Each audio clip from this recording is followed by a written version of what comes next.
my name is Tina, and today I'm going to talk about... Hold up. You're not just going to do a boring intro and your regular spiel, are you? But why not? Because we're in an attention economy and you need to grab people's attention to keep watching this session.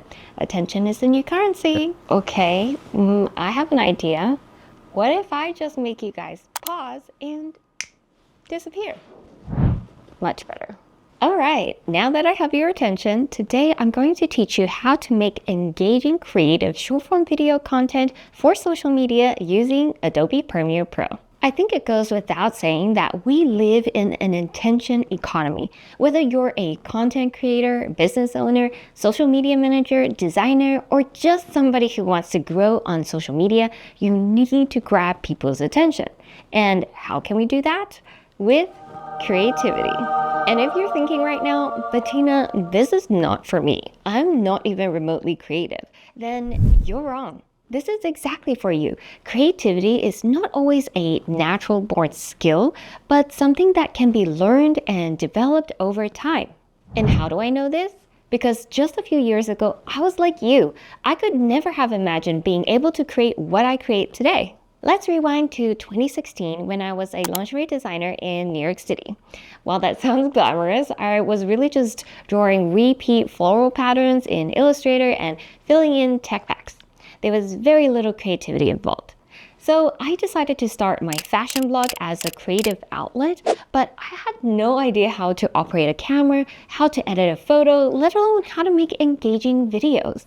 Since then, I've learned how to properly set up my camera, how to edit using Lightroom and also Photoshop, and even how to make engaging videos using Premiere Pro and occasionally After Effects. These skills have actually helped me grow to over 1 million followers across my various social platforms. I've gone viral several times, gotten millions of views, and even grown 200,000 followers from one reel alone. Yeah, it was wild. All this growth has allowed me to turn this into a full-blown career, work with my dream brands like Adobe, and even teach thousands of others through my online programs how to grow and edit creatively as well. And while creative editing may look complex, a lot of it can be achieved by learning a few key concepts that I will be covering today. So pay attention because you'll also be able to make creative videos that will grow your social media after this session. Today, I'll cover how to use masks to duplicate yourself, as well as other use cases of masks, how to use keyframes to animate videos and objects, how to salvage bad audio to improve the overall quality of your videos, and text-based editing to edit your mini vlogs. But before I dive into that, I want to first show you how to optimize your Premiere Pro workspace. Let's start with adjusting the settings of your sequence to be the correct ratio, of course, 9:16. Then let's go to Window to choose the vertical workspace layout. Now you're ready to edit. So I actually made a short promo video for this session to promote this session. So let's use the beginning part of that video as an example to demonstrate what I'll be teaching today. Let's take a look. So you want to learn how to duplicate yourself like this. Here's a quick tutorial from my Adobe Max session on how to do exactly that in Premiere Pro. And make sure to check out my full session for more tips on how to make creative short-form videos. In order to explain how to create today's duplication video, let's first talk about masks. What is masking? Masking is an effect where you isolate specific areas of a video. And by doing so, if you have multiple layers, you in turn reveal what's beneath that layer.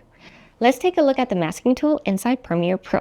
With your layer selected, you'll find the masking tool in Effect Controls, and then Opacity. You can use the preset shapes like oval or rectangle to create masks, or you can use the pen tool to make your custom shaped mask. And the invert button allows you to invert the mask.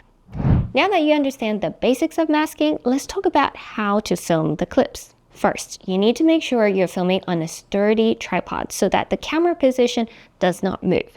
This is super important so that when you combine your two layers, they match seamlessly.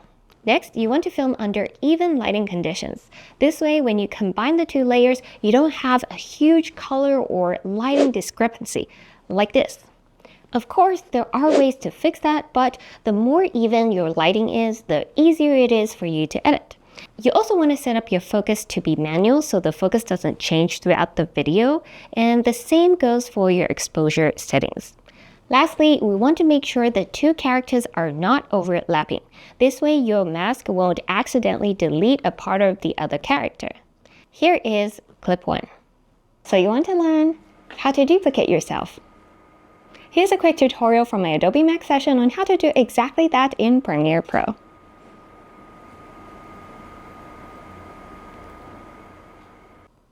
And here is clip 2. Like this.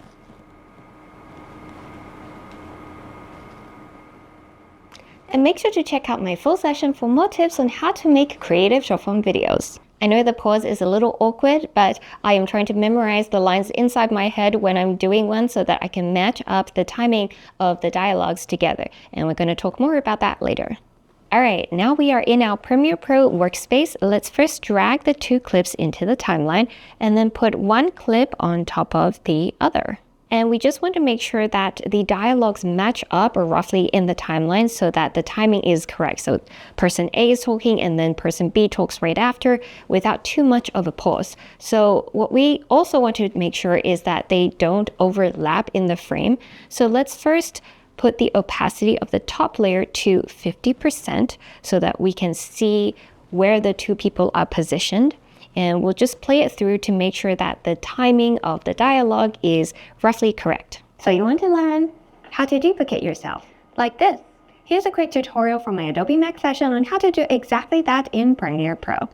And make sure to check out my full session for more tips on how to make creative short form videos.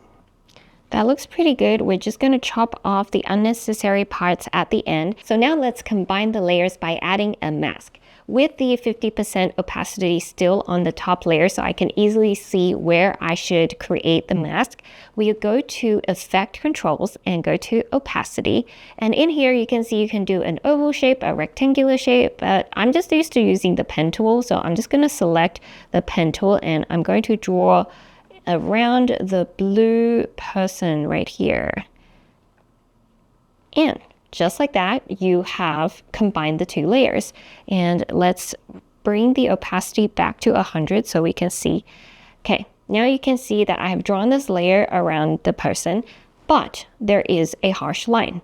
So what we want to do is with the top layer selected, go to the mask and go to mask feather. You can also select the mask so that the blue outline shows up, and then you just increase mask feather and you can see that the feather is increasing. But you want to be careful not to increase the feather too much that it affects the two layers. So you want to increase it just enough so that the two layers blend seamlessly. The next step I'll do is see if I need to adjust the exposure or the color to either layer to make them match better.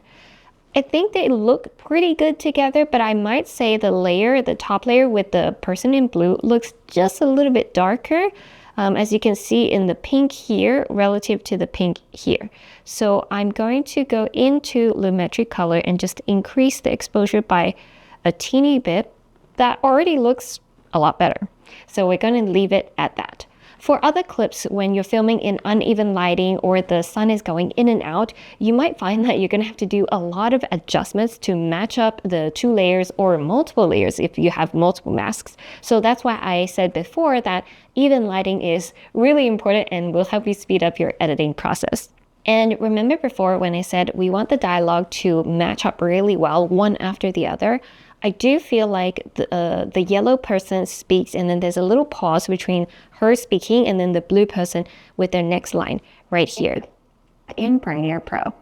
And make sure to check out my there's a little pause in there. So I want to shorten the clip so that we can match them up better. So what we're going to do is we're going to take the part where the blue person is not talking and we're going to shorten that clip. So we can select the part where the blue person stops talking, make a cut, and then go forward to the part right before the blue person starts talking again and make another cut. From here, with your keyboard shortcut, tap on R, and you'll see that there's this little symbol that shows up when you're about to adjust the length of the clip. Basically, this means that as you adjust the clip, you're adjusting the speed of the clip to match the length of that final clip. So if I just move it back a little bit, maybe up to here, you'll notice that the speed of the clip has now been sped up to 110.99%. So this way you can then move, let's go back to V so that it's the selection tool, and select this clip and then just take the latter half of the clip and just move it forward in the timeline so that they match seamlessly. And now you have eliminated the pause between the two people talking and seamlessly connected that top clip even though you have sped up a portion of it. So let's play it again. Good. Here's a quick tutorial from my Adobe Max session on how to do exactly that in Premiere Pro. And make sure to check out my full session. I might even actually move it even further forward because I feel like she could start talking even sooner. So let's play that again. Exactly that in Premiere Pro. And make sure to check out my full session for more tips on how to make creative short form videos. This looks great. And now we just need to delete the end part where there's excess footage. Now you have combined the two layers, duplicated yourself, and matched up the dialogue. But when you go to the beginning of the timeline, you'll notice that the mask cuts off half of my face in the beginning because the person in yellow is actually in the middle. So we'll need to animate this mask so that the mask moves in with the person in blue. And that brings us to the next part of our tutorial, animating using keyframes. Very quickly, before we move on to keyframes, I want to show you some other use cases of masks. Masks can be incredibly powerful. You can use a mask to combine a photo with a video to create cinemagraphs. This is an example where I'm swirling the wine. Here's another one with the bathtub water moving. And then also another one in the Stockholm subway. Or you can export the current frame to Photoshop, use generative fill to create a whole nother world, then bring it back and use masks to combine the two. Very cool. You can create a circular mask around your head and make an explainer video just like I'm doing in this session. And that's just a few examples of what you can do with masks. All right, now let's talk about keyframing. In order to understand keyframes, we have to first understand how the properties of a video is stored. Every single piece of information about a video, whether it's the position, the exposure, the tint, or the size, is indicated by a number. For instance, the full size of this video is 100% and half size is 50%. Your exposure can be 0 or it can be 3. Every time you change these numbers, you change the properties of a video. So what are keyframes? It's this little diamond symbol that is created when you generate a keyframe by clicking on toggle animation for the various properties of a video. The best way I would describe a keyframe is that it's like an anchor. Let's say you want to have your video size gradually decrease from 100% to 50%. Then you'd add a keyframe at the point where you want it to be 100 to anchor that data point. Then move forward to the point in the timeline where you want it to be 50%. Add another keyframe, which acts like another anchor. And between these 2 points, Premiere Pro will animate your clip so that it gradually goes from 100% to 50%. The length of time between 2 keyframes decide how fast or slow something animates. To make the video grow smaller quicker, all you need to do is reduce the time between the 2 keyframes. Pretty straightforward, right? Well, you can add keyframes to many different properties of a video or to any item in a video, really. For instance, I can add keyframes to the position and size of this logo. I can make the logo pop up by making it 0% in size, move forward a few keyframes, and then make it 100%. Then I can add keyframes to the position so that it moves out of the frame.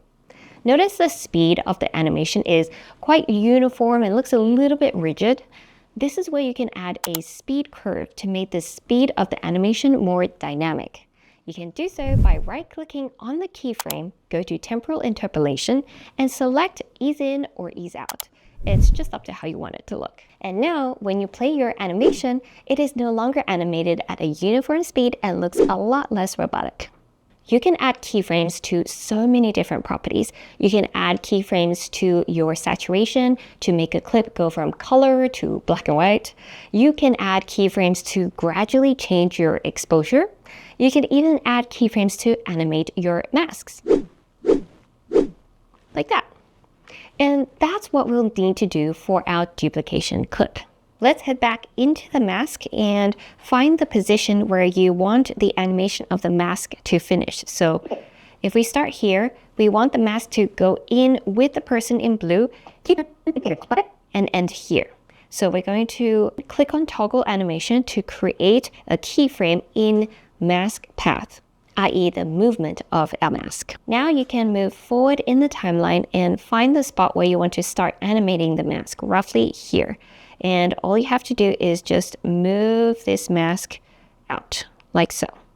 So now we have animated the mask by creating these two keyframes, these two anchor points where it's storing information on where the position of the mask is. And now Premiere Pro will animate between these two keyframes so that the mask moves in at an even pace. It will look something like this.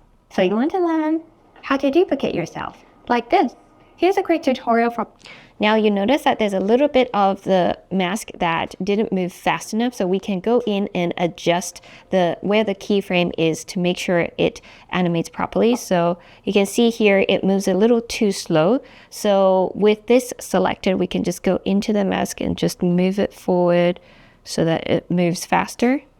And then we can replay that. So you want to learn how to duplicate yourself, like this. Here's a quick tutorial from my Adobe Mac session on... So that looks a lot better. Now you no longer have the problem of the mask covering the person in yellow because you have animated the mask to move in with the person in blue. Now, how else can we improve this video? Because I filmed this on a tripod, it's a pretty static video, so I'm going to add some more keyframes to animate the clip and make it more engaging. So in order to do that, we want to first combine these two layers by nesting these two clips. So you just create a nested sequence. Now that we have combined the two layers, we can go and add animations to this nested sequence. So in order to do that, you want to click on toggle animation for the position and the scale to create the keyframes. Okay, so let's start to reposition it and see how we want to animate it. So I want the first frame to be really zoomed in. So I want our focus to be on this main character because she's in the center. And I'm going to move the position down a little because we want the eye level to roughly be maybe a third or a quarter of the frame. And so as we move forward, when she steps back, I want to reveal the full frame. So I'm going to do the animation roughly here. So I'm going to go and add a keyframe, and then I'm going to select 100% and make sure the position is back to what it was before, which is 1920. So now you see that we have animated from the first frame to that second part where I chose to zoom out here. But I don't want it to zoom out slowly. I want to be focused on the person first and then suddenly zoom out to reveal. So what I'm going to do is select the two keyframes in the beginning and then just move it forward in the timeline to reduce the time in which it is animated. So it will animate faster. So it will look something like this. I think maybe it could be even shorter so that it animates even faster. I like that. That looks good. So then it has like a sudden reveal effect. Now, we also want to make the animation more dynamic. So with the last two keyframes selected, I'm going to right click, go to temporal interpolation, and I'm just going to choose ease in because it's just the style that I like. And then if you open this up by clicking on the little arrow button, you can see that now the shape of the curve of the animation is no longer a straight line. And you can actually go into this little anchor and change it. So I can make it move even faster like this. If I just drag it forward, you'll notice the curve goes really fast and then it gradually slows down. So then now the animation will look very dynamic. It would look something like this. So you want to learn how to duplicate yourself, like this. Here's a quick tutorial from my Adobe Mac session on how to do exactly that in Premiere Pro. All right, now you have successfully animated your clips. I make many videos on my tripod, so using keyframes to animate the clips are a huge part of my editing process. It can be subtle movements, but it still makes a big difference and makes the video more engaging. Now, let's make small tweaks to the video before exporting. We all know that audio is a huge part of the viewing experience. It's just as important as having quality video as it is to create engaging visuals. I want to share with you a tool I use that has saved a ton of my project. It's called Enhanced Speech. Now, if you look at our audio clips, you'll see there are these little symbols. These are essential sound badge tools. So these indicate what type of audio it is, whether it's a sound effect, ambience, music, or a dialogue. So here you can see it's a talking head, so it represents a dialogue. Now, all you have to do to enhance your speech is to select all the clips, make sure you're in the Essential Sound tab, and just click on Enhance. You can do this all together with all of your dialogues. It may take a little bit of time to render the enhanced speech. And you can also adjust the amount that you want to enhance it. I generally leave it at the default, or maybe I will reduce it a little bit. But here is what it sounds like before and what it sounds like after. So you want to learn how to duplicate yourself like this. Here's a quick tutorial from my Adobe Max session on how to do exactly that in Premiere Pro. And make sure to check out my full session for more tips on how to make creative short-form videos. And this is what it sounds like after enhanced speech. So you want to learn how to duplicate yourself like this. Here's a quick tutorial from my Adobe Max session on how to do exactly that in Premiere Pro. And make sure to check out my full session for more tips on how to make creative short-form videos. Much better. I love the enhanced speech tool, and I use it for almost every single project that I have done, and it has honestly salvaged a lot of the bad audio from my clips. Lastly, let's adjust the color and the exposure before exporting this clip. To do that, I'm going to go in and add a new adjustment layer right here. So add the adjustment layer, click on OK, and just drag it on top of your clips on your timeline, and make sure it ends at the same point and same endpoint in your timeline. And now with the adjustment layer selected, you can go into Lumetri color and you can start making your adjustments. Think of it like you're slapping on a filter on top of the clips, and then you can make any sort of adjustment you want. So I'm just going to increase the temperature, increase the tint, because I like my videos to look a little more vibrant. Increase the saturation here, maybe up to 116, 117. The exposure looks okay, but I will increase the contrast a lot more because this was filmed on a full frame camera, so sometimes it can look a little less saturated and less contrasty. I'm going to reduce the highlight a little bit, increase the shadows, but then increase the whites and decrease the blacks to just bring more contrast. Now, I just want to say these are very basic adjustments. This is just my personal preference. There's no correct way to do it. It's just up to your personal taste. Now we are ready to export the video. All you have to do to export is go to the Export tab here, and I actually have a preset setting, an export setting that I have saved called IG Real 1080p, and I'll just walk you through it a little bit. So the format is the H.264, and inside here you'll see that the size of the frame I export at 1080p and not 4K. And this is because when we upload it to platforms like Instagram, if you upload 4K, it's more likely that your file will get compressed, and it could affect the quality of the final uploaded video, even though you exported it at super high quality. So I always export at 1080p. If we tap into more, I render at maximum depth, and I use maximum render quality. And for the target bitrate, I put it at somewhere around 30. It's pretty high. And that's about it. And the audio is honestly, I think the default settings.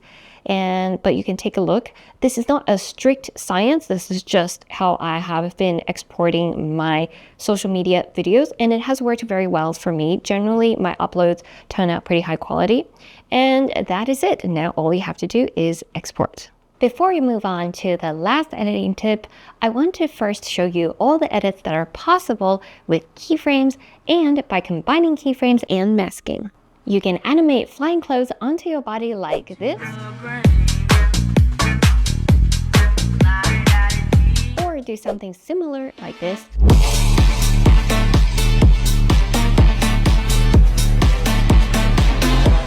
You can use keyframes to animate your mask so that it goes from the top to the bottom like this. You can even use an animated mask to wipe in and out of the subway like this.